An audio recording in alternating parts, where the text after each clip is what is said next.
Hi, my name's Phil. I like talking about politics, and in this video, I'd like to discuss the reality facing Trump as he attempted to carry out a bombastic rally to celebrate his first 100 days into his second term. 100 days of greatness, that was one of the slogans. Yet, despite his promises and the way those in attendance seemed to enthusiastically believe them, there was nothing in what he said which is going to produce any winners. Dictators who have transitioned their countries from liberal democracies to fascism have tended to at least reward a core of the public. Trump is providing no benefits to any group as far as I can tell. And it may be that even ordinary Americans realise this because the stadium where Trump tried to stage his rally was only half full to begin with, and even emptier by the time he'd finished. A populist leader needs popular support, and much more popular support than a half-full stadium in the heart of MAGA land. But first, for daily news and commentary, please hit the subscribe button to stay notified.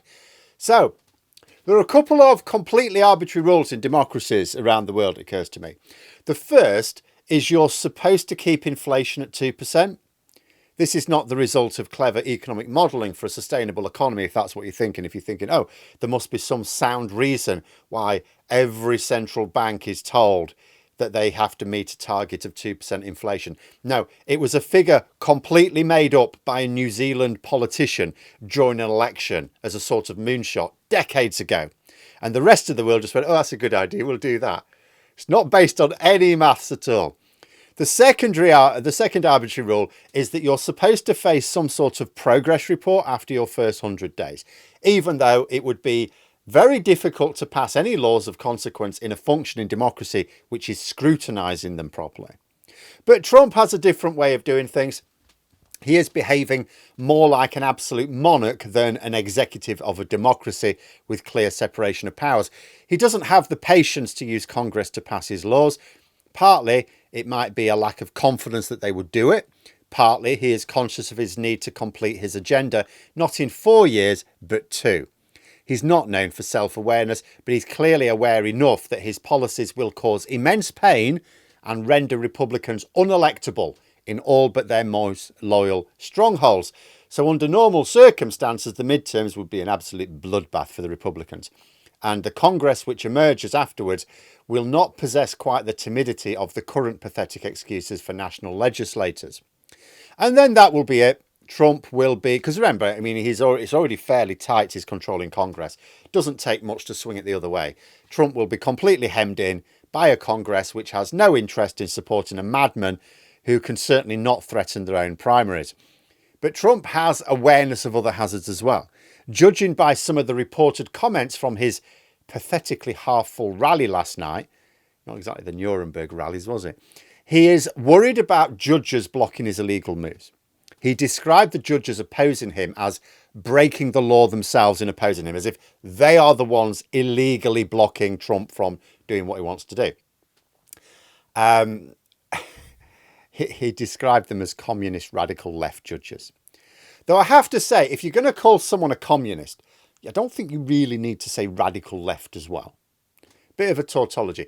It just highlights how most of his supporters don't know what any of those words mean. They've just been conditioned into a sort of Pavlovian response of disapproval whenever they hear them. So just fire them all out.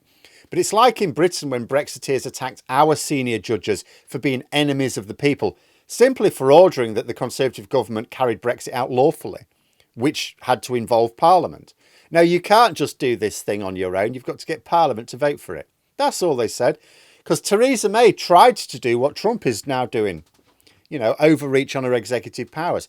But our own judiciary and legislature were having none of it. Trump has appealed to the Supreme Courts to help him out. Now, they obviously remain a worry for Americans. I think on the one hand, they have been ordering Trump to behave himself lately. But on the other, they also ruled last year that Trump could basically murder a Supreme Court justice and get away with it as long as he did it as president. Well, he's president.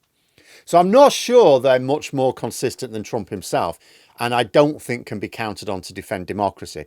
That being said, the fact that Trump was whining so much about judicial moves suggests he sees it as a threat. It would also appear that Trump has seen the latest polling and isn't impressed because he told his audience that they were fake. Oh, these polls, you may have seen them in the fake news. Now, the real ones have got me in like the 60s or 70s. Well, now, let's think about this, shall we?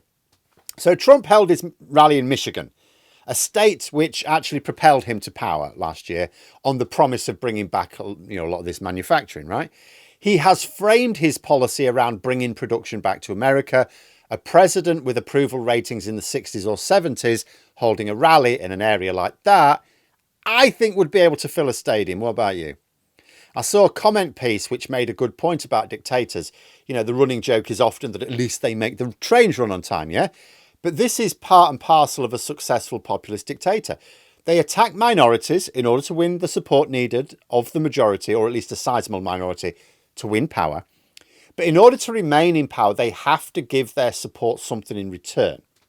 You have to show some ways in which you've made their life easier as you carefully strip away civil liberties from vulnerable groups before slowly circling towards that core support, so that by the time you're ready to oppress them too, their resistance potential is gone. Trump is attacking everyone, all at the same time. I can't see any group benefiting here. You've got those on low incomes. They're not going to enjoy federal funding being pulled for programs on which they rely, nor are they going to enjoy the higher prices, which turn them off the Democrats in the first place, or the empty Walmart shelves if it comes to that. The super wealthy are not going to be enjoying the uncertainty in the markets, which is part and parcel of Trump's modus operandum. It's making investment decisions much more perilous. Even Musk has lost a lot of wealth, and he's orchestrating many of these moves. The supporters Trump still has are those who will believe that the improvements are coming. They believe him about the jobs coming back to America, and that you're going, but they're not going to, are they? Like, I'm listening to a lot of experts on a range of related issues right now concerning Trump's policies. I'm not hearing any of them saying, look, Trump's clearly mad, and he's turning America into a very dangerous place to live. But do you know what? His plan to boost jobs has got merit. No, I'm not hearing anything like that at all. In fact, going back to Michigan, unemployment has been rising there every single month since Trump took office again. Now, okay, his supporters will go, well, hang on a minute, you can't just assemble a factory in a few weeks, Phil. No, absolutely. But although some new production may indeed appear, and you know what? Trump will hype the hell out of it, there will be others closing. Just like this more muted trade war he had during his first term. He created some new jobs, but lost 5 or 6 times as many in return. I mean, some of America's biggest export markets are actively boycotting their goods. And governments are now motivated to work more closely with one another. Like, it doesn't matter how many new factories you build in America, where's the potential to sell the goods to people? Trump has downgraded, for example, the priority of the UK trade talks. Fine. I mean, we'd like to have the lot, but we're getting a more positive response from India. And the potential for realistic growth is just far greater with the EU anyway. And neither India nor the EU seem to be asking us for a very one-sided deal or to poison our people. Americans are going to suffer from the reality of what Trump's policies actually produce, whether they see it or not. But the fact that a bombastic president promising the earth can barely half fill a stadium in one of the areas where his promises will be the most readily, most enthusiastically accepted, basically, that suggests there's not a lot of Americans believe in this. And what happens to the current faithful, the ones who do believe these jobs are coming, when their lives don't just not get better? Remember, people turned on Brexit in Britain. The reason why polling is very much against Brexit now is not because people have seen the damage it's done. It's just that they realised the promises didn't appear. So in America, not only are those promises not going to appear, but people are actually going to see their lives getting worse very quickly. There's no frog in a boiling pot about what Trump is doing. They will know that in 2 years' time, their standard of living will have gotten much worse, that the promises will not have been kept. If Trump is planning to rig the midterms by suppressing the vote of demographics who traditionally vote Democrat, I'm not sure that's going to be enough. Trump seems to be crushing the living standards of all demographics. The farmers have been shafted. Walmart shoppers may soon find their bargains gone. The wealthy investors have been shafted too. Even Musk has seen his personal wealth drop by more than all but a few billionaires even own. Rich, poor, Democrat, Republican, right-wing, left-wing, liberal, conservative, everyone has been shafted. And he's not even making the trains run on time.